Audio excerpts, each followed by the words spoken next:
Okay, good morning everybody. This is Herbert Puchta speaking from my office here in the place where I live in Austria, in the middle of the countryside. And as you know, this session is about how we can link the teaching of online with the teaching in the classroom. And I'm going to share with you some principles. I'm going to reflect on some personal experiences with teaching a group of primary students online, and I'm going to make some propositions. Okay. So I hope you can hear me all right. I just like to say that, of course, I would love to be there with you in person, but I'm excited that we have this opportunity to meet in cyberspace. And I hope, thank you for the feedback that you can hear me crystal clear. That's great. I hope the session will be of interest to you. Here is a brief overview of what you're going to... Okay, good. Here's a brief overview of what we're going to cover in this session. I will be talking very briefly, first of all, about principles of emotional and cognitive engagement, something that is extremely important, and a challenge especially, of course, when we teach students online. It's probably easier to engage them emotionally, especially when we have them face-to-face in front of us. As I've said, some personal reflections next, and then finally suggestions, propositions on how we can enrich our online teaching methodology. Let's hope we don't have to go back to teaching online, but who knows? We might, some of us may have to do more online teaching, some of us may have to do a sort of hybrid format between online and offline. We'll also be talking about how we can meaningfully link recent online teaching experiences with teaching in the classroom. Let me switch to the next slide. So here we go. What are the principles of emotional and cognitive engagement? Well, one of the things about the human brain, and I've learned that from neurobiologist James Zoll. One of the key things is that the brain's number one concern is our survival. This is why the brain actually wants to learn and wants to understand new things, but only, and this is the key point, if it perceives the new things as relevant to our future life. And this lovely Gary Larson cartoon may illustrate what I'm saying. It's a two-part cartoon. The first part says what we say to dogs, and the dog owner says to his dog, okay, Ginger, I've had it. You stay out of the garbage. Understand, Ginger. Stay out of the garbage or else. So this is what we say to dogs. And here, in the next slide, we can see what dogs actually hear. Blah blah blah blah blah blah ginger, blah blah blah blah blah blah blah ginger, blah blah blah ginger, blah blah blah. So what can we learn from this? Well, all the dog in this case is interested in is Ginger. Because Ginger is the one piece of language that the dog perceives as relevant, and this is where the dog wants to pay attention.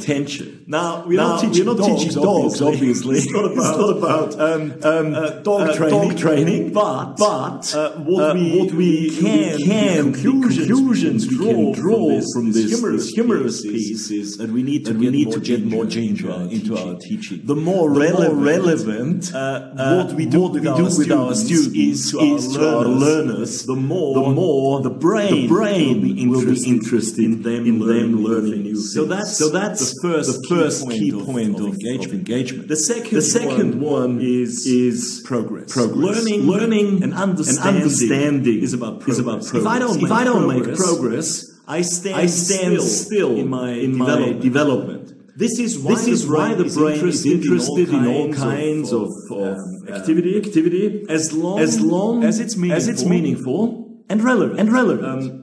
Remember? And it's curious too when it comes to the brain. The brain is curious too when it comes to anticipated movement. What does that mean? Well, we feel motivated not only when we go on a holiday. We also feel motivated when we think ahead and plan a holiday. In other words, the anticipation of movement engages us both cognitively and emotionally. When we read a good book or when we watch a good movie, for example, we constantly ask ourselves what's gonna happen next in this movie. So while we are sitting still, our brain is actually moving ahead. Our brain is anticipating what may happen. And if what happens actually is in line with my expectations, I will feel pleased. If it's not, I may feel disappointed, sad, what have you. And all this creates this emotional engagement. And then of course,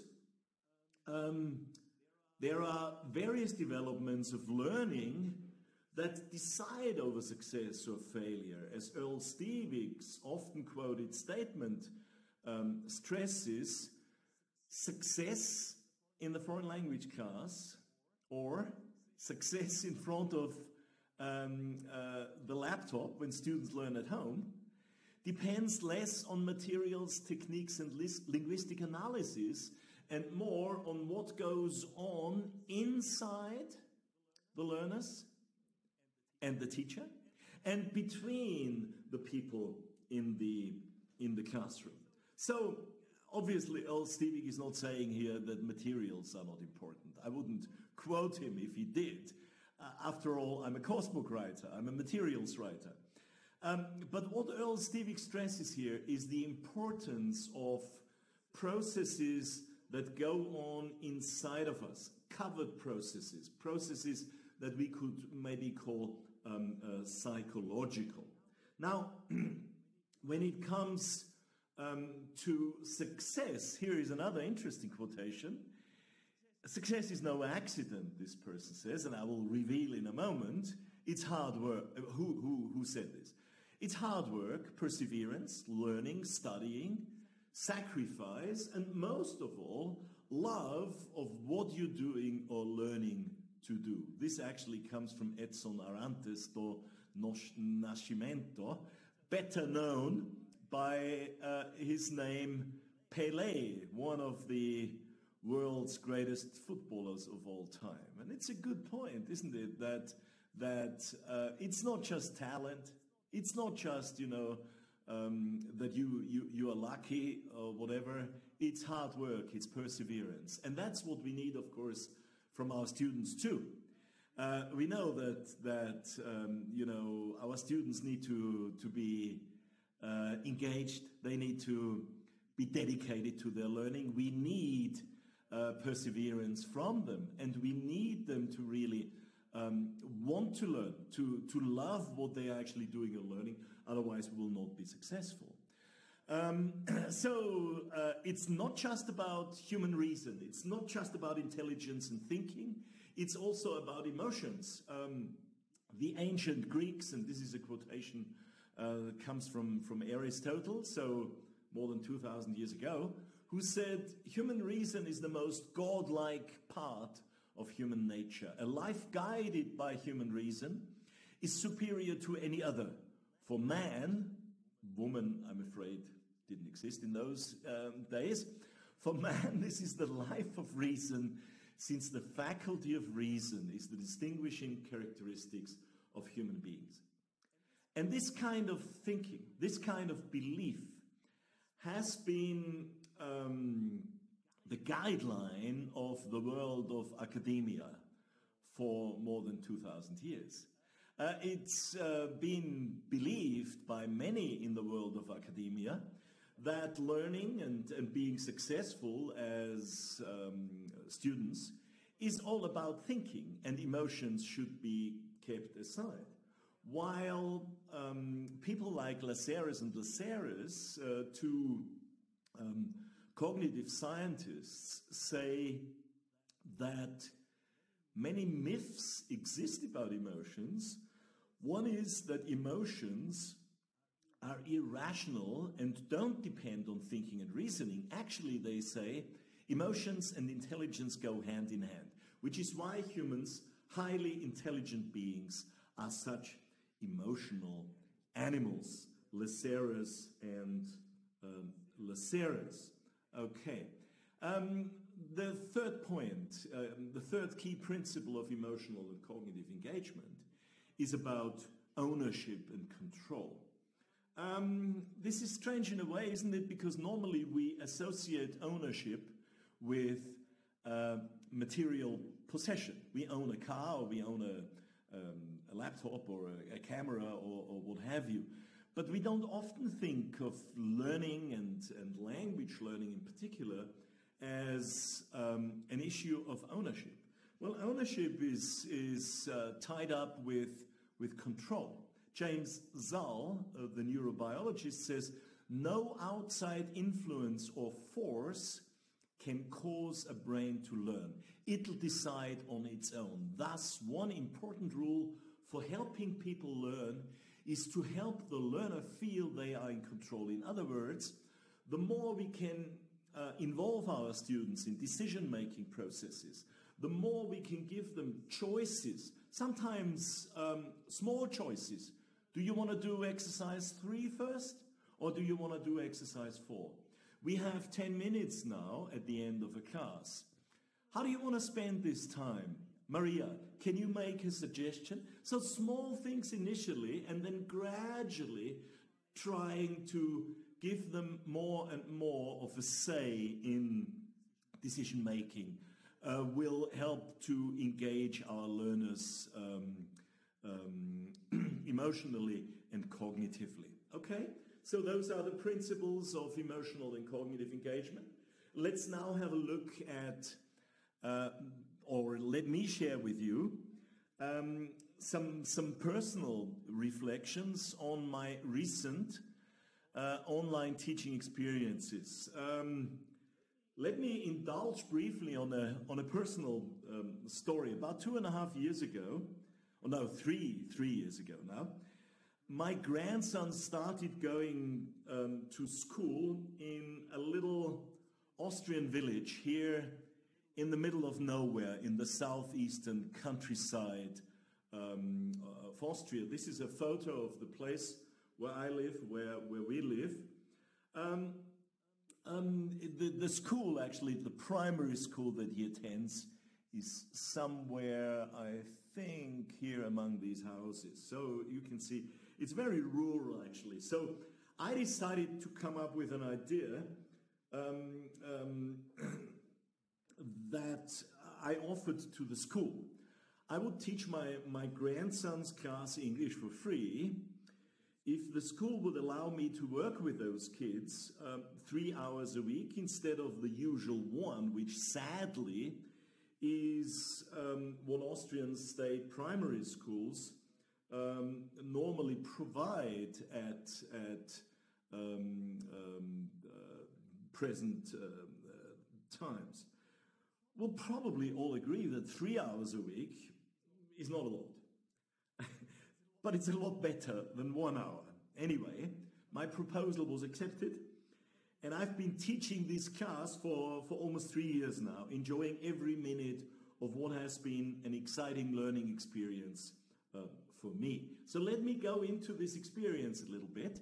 If you're not a primary teacher, I think you don't need to worry, because the conclusions I will be drawing from this experience hopefully will be very, very relevant also to the teaching of lower and upper secondary students. So anyway, looking back like half a year, I remember that communicating in and about English with those kids, and these are not photos from the classes, you know, one has to be very careful with real photos these days because of data protection. So these are just agency photographs. So half a year ago, you know, I was there 3 times a week teaching these kids. They loved the lessons, and their level of English in all skills areas really was remarkably high, given I had only taught them for 3 hours a week. And what's more, I kept getting quite a lot of positive feedback from the parents, unsolicited positive feedback, I would like to add. And then, out of the blue, everything changed, because, as you know, the effect of a virus. And as you know, this is not the beginning of a dystopian novel, but the reality that we have all gone through in some way or another. While my recent classroom experience and experiences may well have been very different from yours, what we do have in common is that the coronavirus-induced changes and the need to move the teaching and learning from the classroom to an online and home learning environment has been a surprise or even shocking reality for many colleagues. And there is another point I'd like to make. If what I've said above had indeed come from a dystopian novel, the school lockdown situation that many of us had to go through could easily have been a turning point at which the teaching of English was taken over by computers. In such a dystopian scenario, algorithms would have been used to develop resources and activities, and the needs of every single learner would have been met. The pandemic scenario would have been balanced in some way through mountains of data being available on a global scale, and that's why the success of these so-called adaptive learning programs would have been a given. But this, of course, is where the dream or the nightmare, however you want to see it, ends. Let's not forget that several years ago, some people and some publishers had already claimed that adaptive learning systems would basically take over from us, or were ready to enrich our teaching and raise the efficacy of our students' learning to new heights. But interestingly, although now is a time when those algorithms, if they really worked, could be invaluable, if they were actually able to do what was promised, they have not surfaced. They have left us in peace. This raises the question, if they really were able to do what was promised, why have we not seen them? Far from it, in fact. In this current situation, it's clear that educational managers, school owners, when you think of private language schools, ministerial decision makers, supervisors, headmasters, headmistresses, and parents have understood or rediscovered, I believe, how important good teaching is and how important good teachers are. Many colleagues around the world who feel passionate about teaching and who wouldn't want to work as anything other than a teacher, have also rediscovered something they've known for a long time and frequently applied to their teaching. That in order to teach young people successfully, whether online or in the classroom, we often find that the passion we feel for teaching kindles a passion in the learner for learning. So that what follows is full engagement, a sense of progress, and kind of a joy of being able to interact with others in and through a new language. And this is a good point, I think, for quoting William Butler Yeats, who says that education is not the filling of a pail. Pail is an old word for bucket. It's not the filling of a pail, but the lighting of a fire. I think it's a beautiful quotation. And this is where the journey started for myself as a teacher of that group of 9-year-olds. I'd discovered pretty early in my career that we always need to bear in mind that a classroom is not a kind of a filling station where we fill the students' empty brains with knowledge in this case, or language. It's in many ways what Vygotsky calls a zone of proximal development, where the learner where the teacher is confident that what learners can do with help from the teacher today, they'll be able to do independently tomorrow. In this particular case, proximal development means close to success. So the next stage in the student's development. Adding to that, the venerable linguist Gordon Wells says that whenever people collaborate in an activity, each can assist the others and each can learn from the contribution of the others. Okay? So, here is my online teaching tip number 1. The number 1 tip I have learned from suddenly having to turn from teaching this group of 9-year-olds, in my case, online, basically from one day to the other. My tip number 1, and this may sound a little bit strange because it's a lot easier in the classroom, but I will explain, is make sure you offer plenty of opportunities for students to collaborate. What we have here in front of us is something that we need to consider. The teacher teaching online in a kind of plenary situation is an important social arrangement. We have students here in front of their laptops and the teacher communicating with the group of students on what have you, Skype or Zoom or whatever you may be using. This is an important kind of social arrangement if we look at the socio-cultural dimension of learning and teaching. But it's by no means the only one. It's a kind of a plenary situation, isn't it?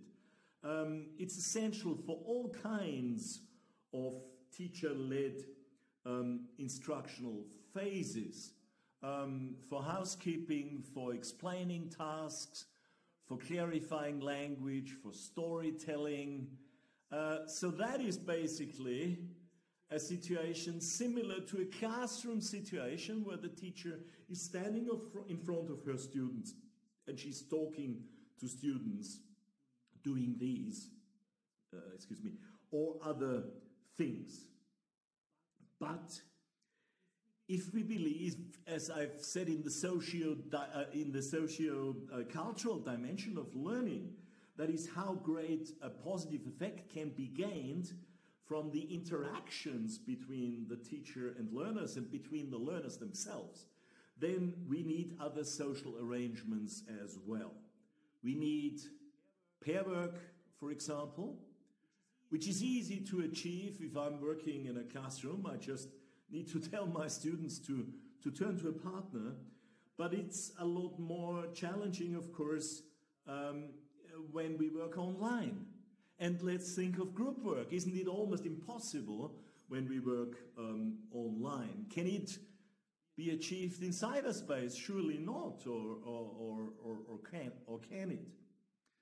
Well, I think pair work and group work can, and if at all technically possible, I can see that Olga is saying too complicated. But I really think, and I can tell you that I've successfully done this with primary kids, that it is, and they are, these social arrangements are possible too in cyberspace. So here is and I will tell you how I've done this. Here is my tip number 2. If we teach online, and we want our students to not only learn from the teacher in a sort of transactional mode, here is the teacher and the learners are all learning from the teacher at the same time, then we need a little help from our friends, the students' parents, to create what I call a learning buddy system. Ideally, parents, if you're working with young learners, parents will help us set up such a learning buddy system. If we work with secondary students who are a lot more tech savvy, many of them are actually more tech savvy than we are as teachers, then we need them to contribute to setting up this learning buddy system. So parents will help us create a learning buddy system, will show an interest in their students' learning, and that's why we need to keep good rapport with them. If we have young learners, my advantage in the lockdown phase, of course, was that parents were locked down too. So parents were at home, and parents helped me set up learning buddy systems. So what did I do? I asked parents to put their kids in touch with each other as learner buddies. So I paired up the students. I said, well, Sarah, your learning buddy is Maria. And I'm talking to your parents on how you do that. And I asked parents for the learners to meet up digitally, either on Skype or through mobile phones, on simply phone connection or on WhatsApp or FaceTime or what have you, to actually work together for certain periods of time without me being present. So what did I ask them to do, these learning buddies? I asked them to do lexical learning with each other. So I asked them to test each other in learning the new words.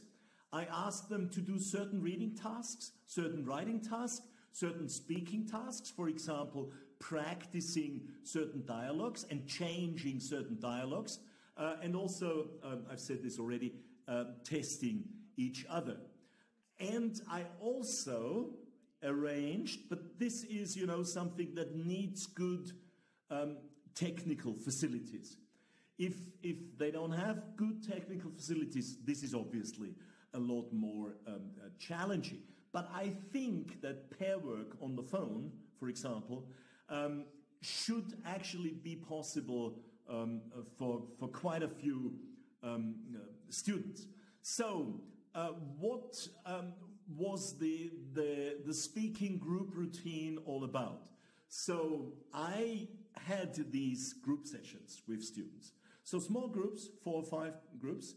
We had a group routine of doing a little bit of small talk, a little bit a speaking activity, you know, the kind of speaking activity that we have in our course books. The students had their course books, of course, in front of them, and did this speaking activity as a group. And always also a little bit of self-reflection.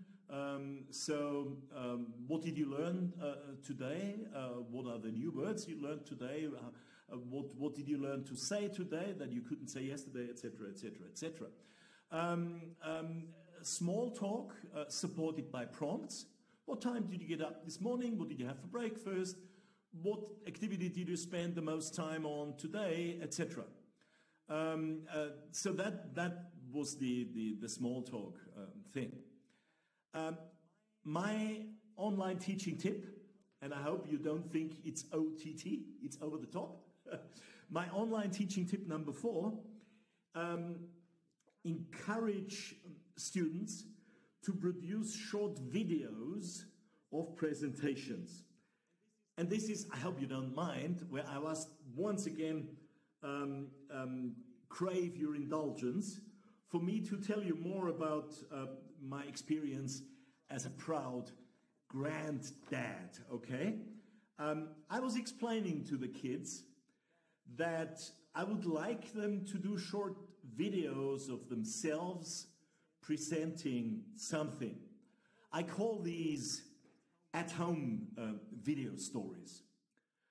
My favorite toy, my room, I'm having breakfast, etc. So students talking English to the camera of their mobile and showing to me and other kids what's happening. They're recording this, okay? They're showing, it's a little show and tell, if you like, presentations. And I was explaining this to the kids, and suddenly my grandson interrupted me. And I have to tell you something before I go into that. My grandson normally doesn't call me granddad. He calls me Herbie. And I have to tell you a story. When he was a toddler, he heard a friend of mine calling me Herbie as a joke. And the grandson, has refused ever since to call me granddad. So 2.5 years ago, before I started teaching him, or 3 years ago, I told him there is no way he could call me Herbie in class. So he was surprised and he said, what shall I call you? And I said, just call me what other children in Austria learning English from me call me, Mr. Puchta. So he found this a little bit strange, but, you know, he complied with it. So anyway, while I was explaining that I wanted them to do a short show and tell, if you like, one of these videos, he suddenly said, Mr. Puchta, can I make an unboxing video? And I don't know how familiar you are with current YouTuber-style genres. Well, I didn't have the foggiest idea of what he was talking about. To cut a long story short, this is how Wikipedia, no, I don't have it here anymore, I'm sorry. So what is an unboxing video? Well, it's basically somebody promoting a product for a certain technical company, for example. So opening up a box, hence unboxing video, taking out a new mobile phone, laptop, what have you, explaining to the audience how beautiful and fascinating and great this product is. I think unboxing videos, I checked that, have been around since 2006. I've never come across them. Well, I guess my grandson might end up doing this professionally one day. The video he produced was awesome, actually, which, by the way, is a word he used several times. While unboxing his dad's smartphone, okay? But I was gobsmacked, not just by the quality of his presentation, but in particular by the depth and the accuracy of his English. And that's how I found out that when he watches YouTube clips, his absolute favorites are unboxing videos. Until that point, of course, I had believed that he had learned his very good English from me, his granddad. But actually, he'd learned a lot of stuff from watching those short English presentations. Yes, he's an influencer already. In this particular case, I've been thinking about it from a psychological point of view. I think it seems to me that the popularity of these videos may be something to do with recreating the delight of unwrapping a Christmas present, a birthday present, or what have you. So that's what my students do also. They produce short videos, and some of them produce short unboxing videos, and they also put their favorite toy in a nice box, and they unbox it and they present it, and they love this kind of thing, and the others enjoy watching this. Somebody's saying, Kyrillos, I hope I'm pronouncing your name correctly. You've done this for a project on Edwinning, if I'm reading this correctly. Congratulations, I had never come across this. I had learned it from my grandson. Okay, so a few more of my tips. This is the next one. Self-assessment, by the way, very important. What did you learn today in this session? What was easy? What do you think needs practicing more? How do you like learning online, etc.? This would have been the unboxing quotation. I was just a bit slow with my slides. The next point, my next tip. When working with speaking groups, interruptions have precedent. This is Ruth Kohn. Use, so for me, you know, this is sometimes we have cats walking past the camera, and of course I say to the learners, show us your cats, how old is your cat, what's its name, etc., etc., etc. And we've also had a newborn baby, you know, 3 weeks old. We heard the baby crying in the background, and the learners noted that, and they asked the question, and then this other learner's mom came with a newly born baby, and this was delightful for the children. So these kind of interruptions have precedent. I use an online clock to challenge the kids, how long they manage to talk for, without using German, in this case, their own language. And I use a glass jar and some pebbles, and I reward them when they do something, when they say something nice that goes beyond my expectations, when they make a nice joke and what have you. I put a pebble, clearly visible for everybody, in a glass jar, and when the glass jar is full, they get some kind of surprise from me. My next tip, very quickly, have eye contact with your camera, not with the students. If you want your students to believe that you are talking to them, you need to look at that little camera up there and not at your students' eyes, okay? So that the green dot, that's where you want to look, and not at the students' eyes necessarily, okay? Ask students to switch their phones to flight mode, unless they need their phones to communicate with you. So, very quickly, this is what we've looked at, and now let's have a look at the propositions.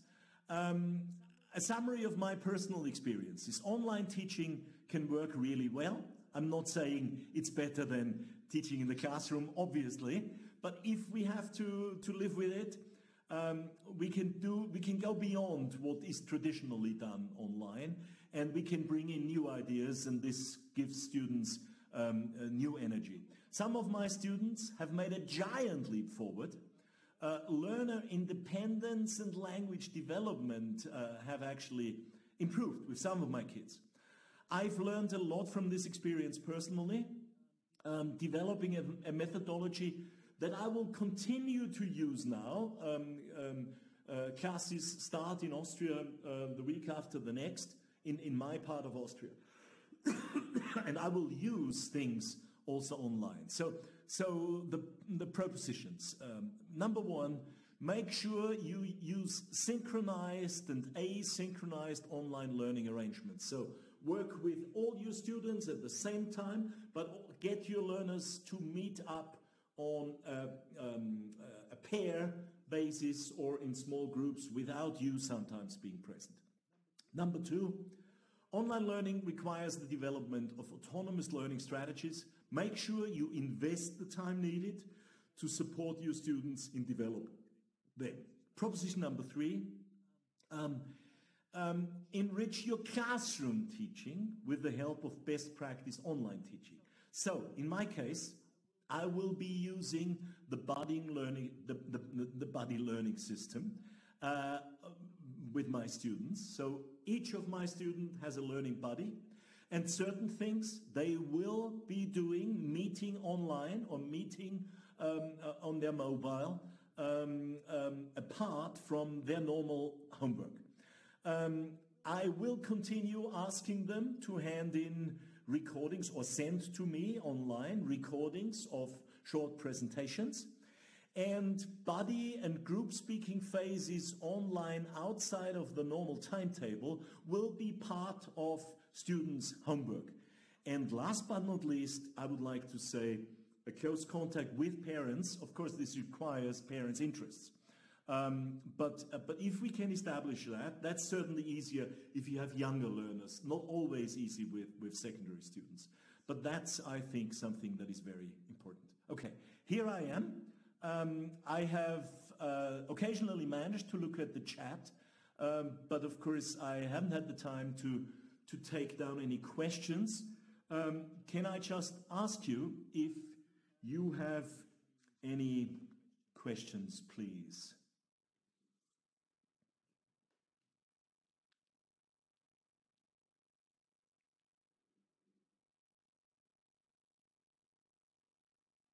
I can see that multiple attendees are typing, so I'm curious to see your questions. Okay. Good idea. What about assessment? Okay. Very good point. Obviously, self-assessment is possible. Testing, I think, it would be possible in an ideal world if we had the right technical facilities. Some of the assessment, when you think of Cambridge English, for example, they have moved part of their testing online. That's possible too, but then we need certain software systems, of course. What's the biggest number of students that I have taught online? My whole group is 24 students. So that's the biggest number I have taught. The biggest group of teachers I have worked with online was a recent seminar for Cambridge University Press, and it was 10,000 people. Can we find your methodology, or is it really personal? I don't quite understand the question.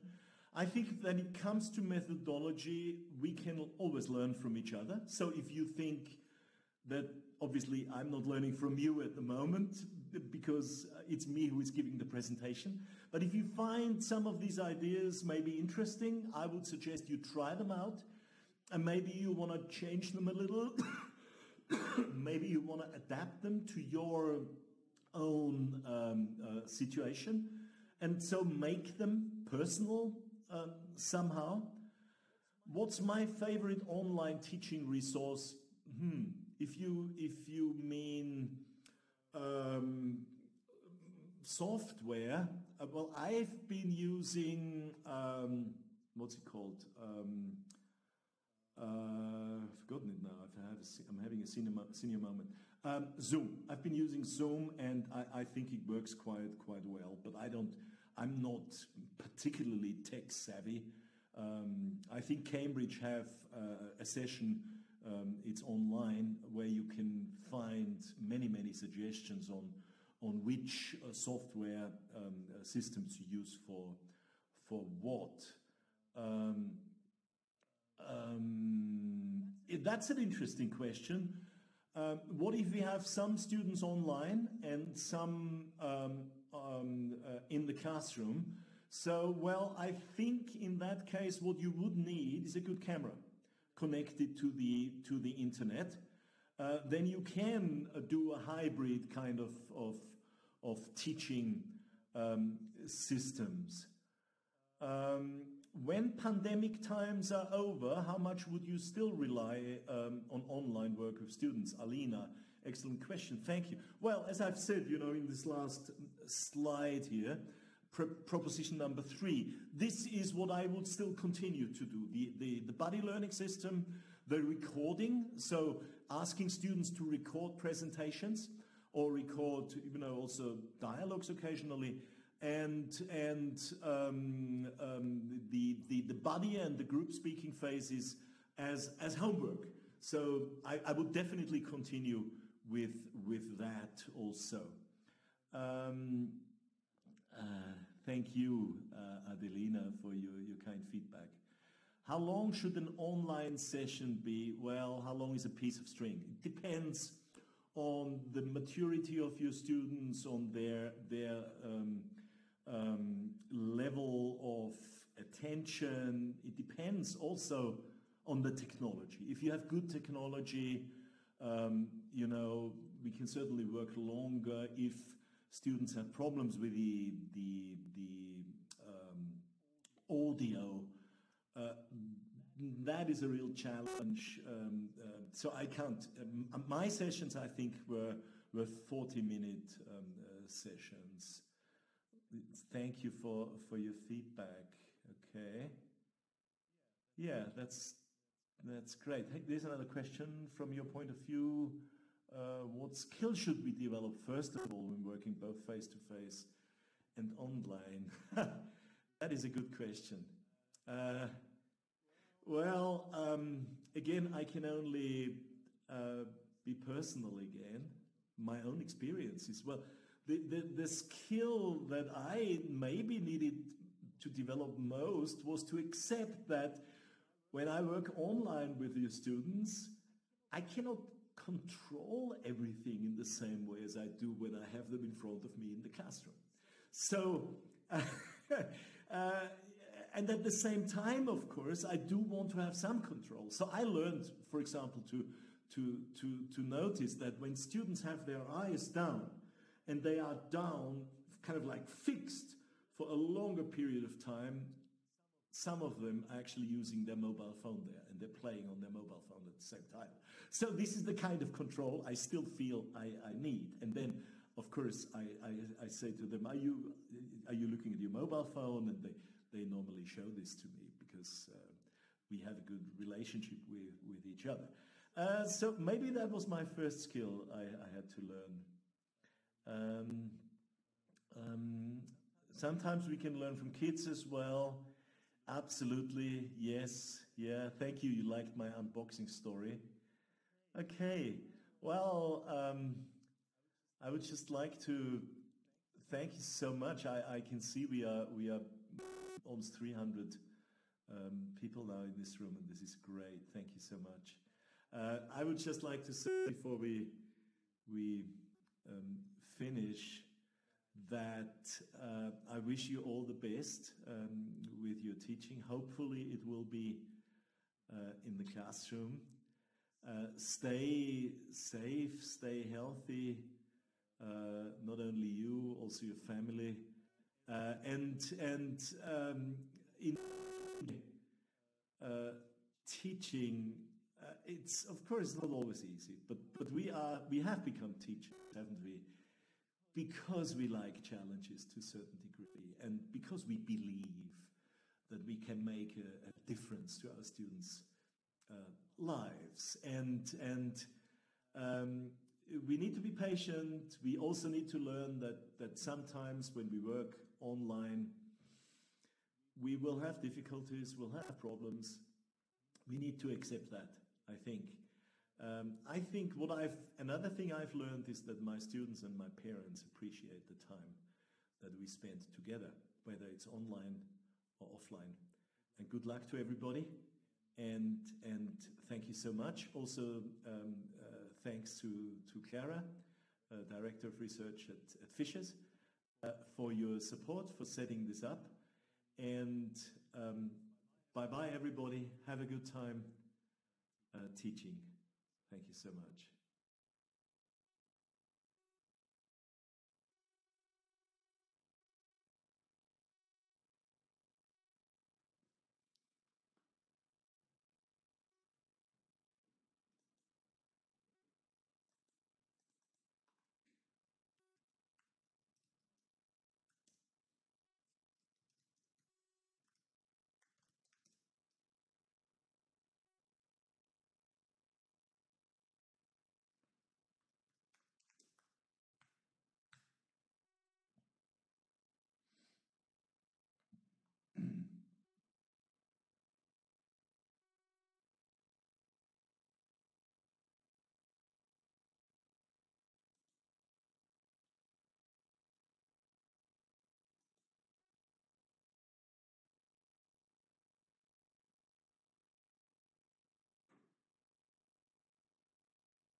Well, I've tried to get in touch with the colleagues at Fishers, but I'm not getting a reply. I don't know whether I'm supposed to be working until 10:30 my time, and then we would have another 7 minutes actually, and I could continue with answering some of your questions if that's okay. Alina, yes, I'm trapped here.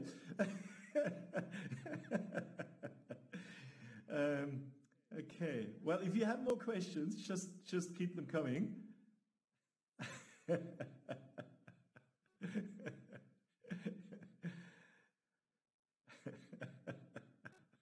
Yes, I know, it was a joke, I liked it.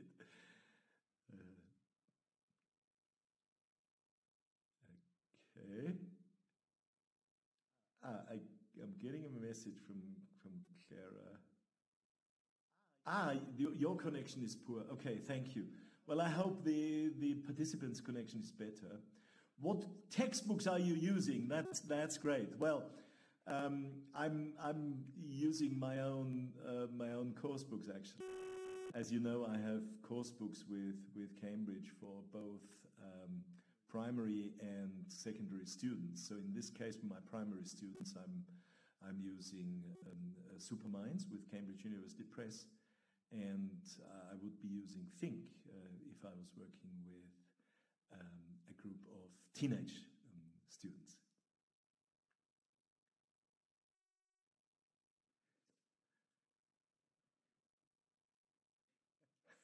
Another story from me.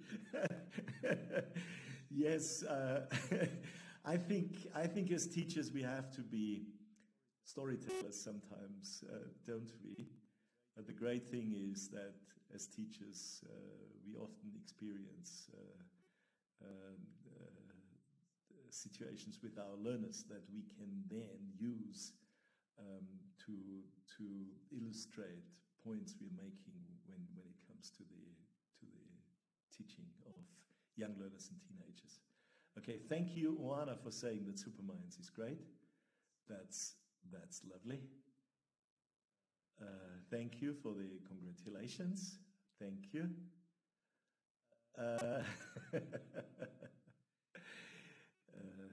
Okay, that's a kind compliment. Thank you very much. Okay.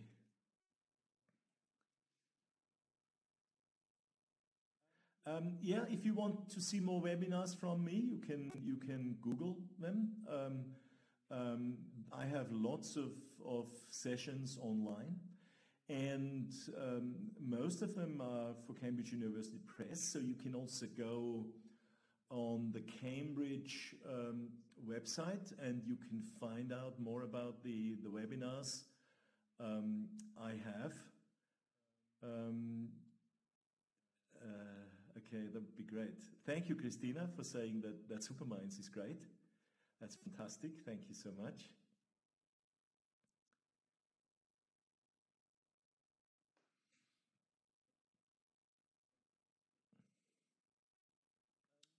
Shall we correct students while speaking? That's a very good question. How often do you recommend doing this? Well, in general, we've got to be a bit careful with when we correct and how we correct. I normally correct students when what they're actually saying cannot be understood by me and by other students, because there it's important, isn't it, to make sure that the learner also can really express what they want to express. I don't usually correct like grammar mistakes while they're speaking, but of course I use the student's production and I come back to certain things later on. So I observe the kind of errors that students make, and then I make decisions, and sometimes I just write down or I say a sentence I've heard from them later on, and I say, this is not quite correct, can you help me correct this, etc., etc., etc. I do use the kind of correction that native speakers sometimes use when somebody says, yesterday I going to the park, and then you may want to say something like, you went to the park. Do you mean the one in Green Street? So it's kind of a discrete correction, not in the sense of, you naughty students, you've made a mistake that needs mending. It's kind of a support system. Yes, it depends on what the focus is on, fluency or accuracy. When I do a grammar drill with my students, where the focus, thank you, Beltima, is on accuracy, then, of course, I will correct. Thank you. Okay, and I think this really is the time to say goodbye. Well, I hope to see you again one day, maybe at the Fish Conference, maybe at another conference somewhere, at IATEFL maybe, or whatever. Or I hope to see you online again, meet you in cyberspace. Thank you so much again. I'm now switching off. Thank you and bye-bye.